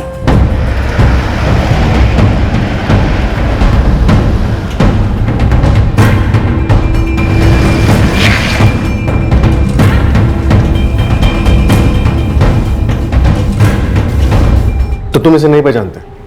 नहीं सर। 23, 25 और 27 सितंबर को इस लॉज के लैंडलाइन से इस बंदे के मोबाइल पर कॉल्स किए गए और इसकी कॉल लोकेशन बताती कि यहाँ पर आया भी था। तो ऐसा कैसे हो सकता है कि तुम इसे नहीं पहचानते? सच बोल दे, कौन लोग यहाँ पे रह रहे थे जिसके साथ ये टच में था? आप भी गन से वैसे ही डरा रहे हो जैसे उन लोगों ने डराया था। जो लोग यहाँ पे रह रहे थे उनके पास हथियार थे? यहाँ पे गन रखी थी सर, आईडी कार्ड भी नहीं दिया और किराया भी नहीं दिया। कौन सा गैंग? शेखावत गैंग, उसके 3 भाई थे सर। जगदीश कनौजिया शेखावत गैंग के इन 3 भाइयों से चौरीपुर के एक लॉज में मिला था। घसीट लो तीनों, शेष कहानी जगदीश की जुबान। नमस्कार जगदीश कनौजिया, पहचाना? माफ कीजिए, लेकिन मैंने आपको पहचाना नहीं। हम आप ही के ऋषभपुर से, ऋषभपुर क्राइम ब्रांच।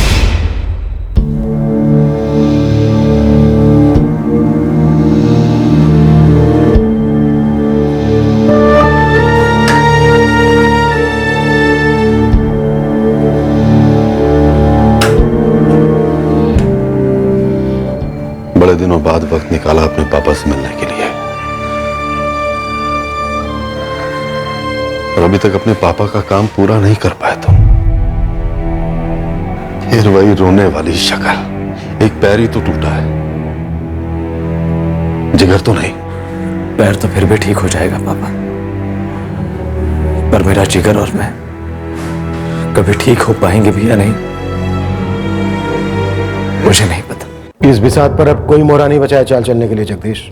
निशाने पे तो काजल मेम साहब थे, छोटे मालिक को तो सिर्फ घायल करना था। और ये वफादारी तो किसकी निभा रहा था? बड़े मालिक की और रंजन चौहान की। छोटे मालिक की। रंजन चौहान और सूरज चौहान ने मिलकर प्लानिंग की थी काजल चौहान को मारने की। बेटा, ये वक्त है सूरज की तरह तेज चमकने का, सीधे सीना ताने। सौदा पूरा करो। अब कोई सौदा नहीं होगा पापा। जगदीश पुलिस की हिरासत में।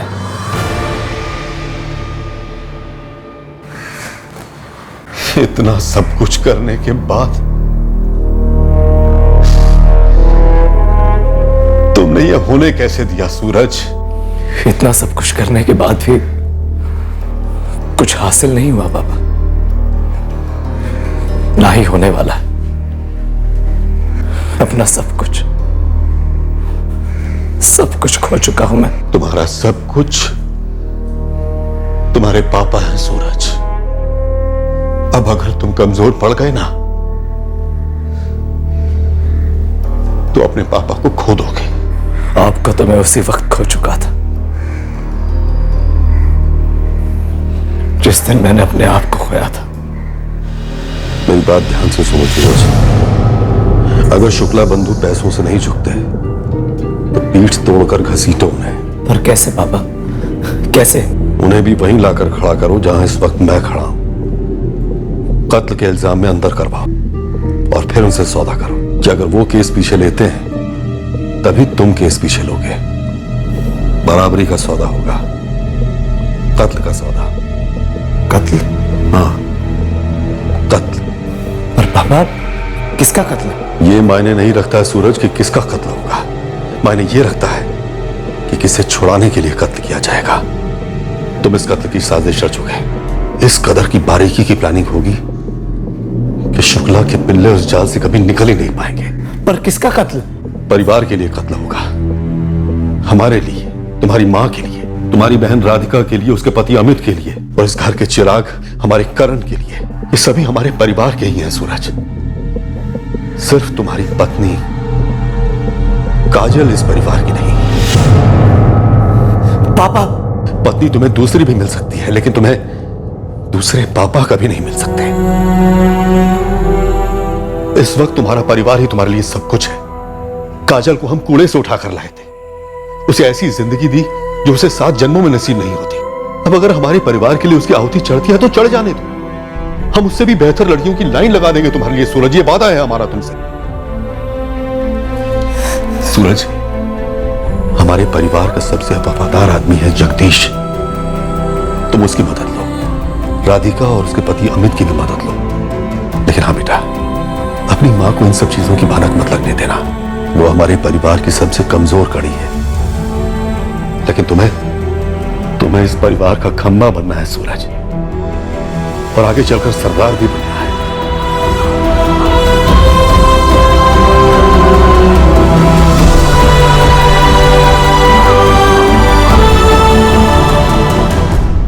उन्हें ना कहने की हमारी जुबान ही नहीं थी। इतने एहसान है उस खानदान के हम पर। अमित और राधिका भी शामिल थे इस प्लानिंग में?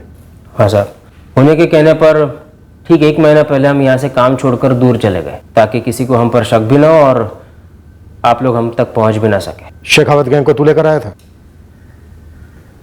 तुमसे ना हो पाया सूरज। तुमने गलत कर दिया सब कुछ। हाँ, नहीं हो पाया, और गलत तो होना ही था बाबा। काजल मेरी बीवी थी, वो भी इस परिवार का एक हिस्सा ही थी बाबा। करण की मां थी वो। कोई गलत चीज सही कैसे हो पाती पापा? कैसे हो पाती? सूरज, तेरी माँ का एक दिन पहले कानपुर जाना। माँ को कुछ नहीं पता था। दरअसल उनका बाहर जाना बिल्कुल सही मौका समझा गया और जगदीश को बोला गया कि अगले दिन ही काम करना है। बाकी राधिका का बाहर का खाना खाने का मूड होना, ये साजिश का हिस्सा था काजल को तेरे साथ बाहर ले जाने के लिए। अच्छा हुआ सूरज तूने मेडिकल की पढ़ाई बीच में ही छोड़ दी। जिस आदमी को सही और गलत की पहचान ना हो, जिसके पास खुद खड़ा होने के लिए रीढ़ की हड्डी ना हो, जो खुद मरा हुआ हो, वो किसी दूसरे को क्या बचाता।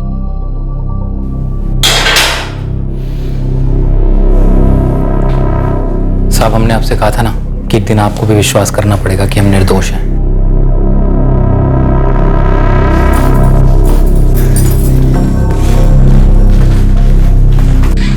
सर, शेखावत गैंग को कानपुर पुलिस ने घेर लिया है। सरेंडर नहीं कर रहे। क्या तो सरेंडर करें तो ठीक है, नहीं तो कोई खास फर्क नहीं पड़ता ये लोग अंदर हो या बाहर, शामिल नहीं हो। मुझे लगा था तू अपने पापा का साया बनेगा, पर तू तो उनसे भी आगे निकल गया। मां, मैंने गलती नहीं, गुनाह किया है। सही और गलत में फर्क नहीं कर पाया मैं काजल से बहुत प्यार करता था, पर पापा के लिए इज्जत उस प्यार पर हावी हो गई। जो हुआ उसे बदला तो नहीं जा सकता सूरज, पर यह सिलसिला मैं आगे नहीं बढ़ने दूंगी। मैं वचन देती हूं तुझे, तेरा बेटा करण काजल जैसा बनेगा। वो तेरा साया नहीं बनेगा, मैं उसे बनने नहीं दूंगी। इस तरह के और भी एपिसोड देखने के लिए हमारे चैनल को सब्सक्राइब करें और बेल आइकन दबाना ना भूलें।